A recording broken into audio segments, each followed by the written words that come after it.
ये हम कहाँ हैं? यहाँ इतना अंधेरा क्यों है? ऐसा लग रहा है हमें जैसे हम जमीन के अंदर दबे हुए हैं। एक गड्ढे में दबा ये शख्स कोई और नहीं, दिल्ली और अजमेर का राजा पृथ्वीराज चौहान है। जैसे उन्हें एहसास हुआ कि वो जमीन के अंदर दबे हुए हैं, उन्होंने तुरंत अपने हाथों से अपने ऊपर की मिट्टी को हटाना शुरू कर दिया। कुछ घंटों की कड़ी मेहनत के बाद वो मिट्टी में एक बड़ा सा सुराख करने में सफल हो गए और फिर वहां से अपना हाथ बाहर निकालकर उन्होंने और मिट्टी हटानी शुरू की। लेकिन वो जितनी मिट्टी हटाते उतनी ही मिट्टी उनके ऊपर जमा होती जाती।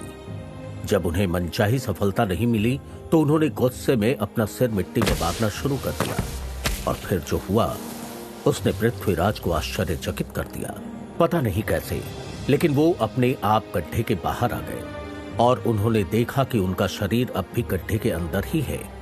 एक ही समय पर खुद को दो जगह देखकर उनके मुंह से अनायास ही निकला, ये कैसे संभव है? उनके मुंह से ये बोल निकले ही थे कि उन्हें सब याद आने लगा। हम पृथ्वीराज चौहान, एक राजपूत और चौहान वंश के शासक, आज अपनी जिंदगी से हार गए। एक क्षत्रिय के लिए, एक योद्धा के लिए हार से अधिक कुछ भी अपमानजनक नहीं होता। अभी कुछ ही समय पहले ही तो मोहम्मद गोरी ने हमें युद्ध में हराकर बंदी बनाया था और आज उसने हमारी जान भी ले ली।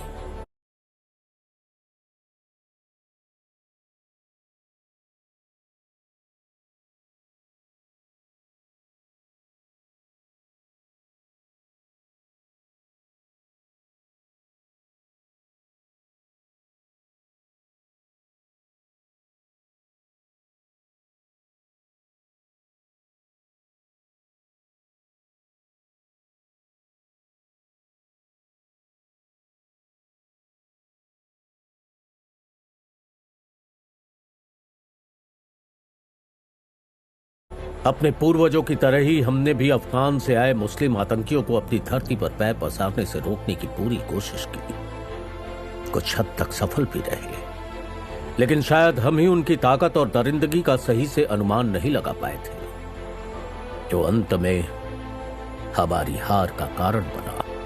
अब सोचता हूं तो शायद इस हार का कारण कुछ और भी था।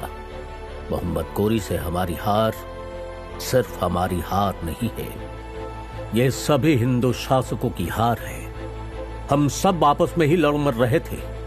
हम सभी के लिए ही सिर्फ हमारे राज्य ही हमारी धरती थी, जिसे बढ़ाने और बचाने के लिए हम एक दूसरे पर आक्रमण कर रहे थे। हमारी सारी ताकत और सैन्य शक्ति हमारे पारस्परिक झगड़ों में ही खर्च हो रही थी। जब घर में ही एकता न हो तो विदेशी उसका लाभ तो उठाएंगे ना। ये सब सोचते सोचते उसका ध्यान अपनी ओर गया और वो खुद से बोला, हम तो मर चुके हैं, लेकिन फिर हमारी आत्मा अब तक यहां क्यों है? क्यों हम इस संसार से अब तक मुक्त नहीं हो पाए? कुछ तो है जो हमें यहां से नहीं जाने दे रहा, लेकिन क्या? उस वजह को जानने के लिए पृथ्वी अपने दिमाग पर जोर डालने लगी। फिर अचानक उन्हें कुछ याद आया। संयोगिता के अलावा कौन हो सकता है जो हमें यहां से जाने से रोक सकता है? वो हमारा पहला प्रेम है। उनके मिलने से पहले हमारे और भी विवाह हुए, लेकिन प्रेम सिर्फ उनसे हुआ।